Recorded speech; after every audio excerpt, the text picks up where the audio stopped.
ખેડા જિલ્લામાં આવેલ વડતાલ ધામના સ્વામિનારાયણ મંદિરમાં એક વિશેષ હરિભક્ત દ્વારા ઉનાળાની સિઝનમાં અનોખો અન્નકૂટ ધરાવવામાં આવ્યો છે। રવિવારે મંદિરમાં બિરાજતા દેવોને 1000 કિલો શક્કર ટેટીનો અન્નકૂટ અર્પણ કરાયો હતો।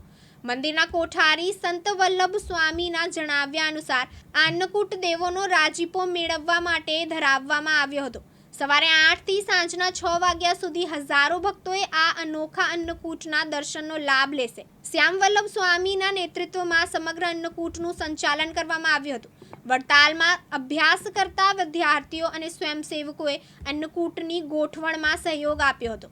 શ્યામ સ્વામીએ જણાવ્યું કે સોમવારે સવારે આ અન્નકૂટ મહાપ્રસાદનું વિતરણ ચરોતર વિસ્તારના વૃદ્ધાશ્રમો અને દિવ્યાંગ શાળાઓમાં કરવામાં આવશે।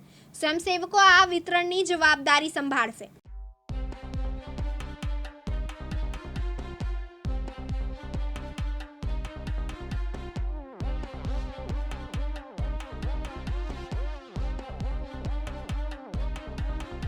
તૃષાલ પંડ્યા, દિવ્યાંગ ન્યૂઝ, વડતાલ, ખેડા।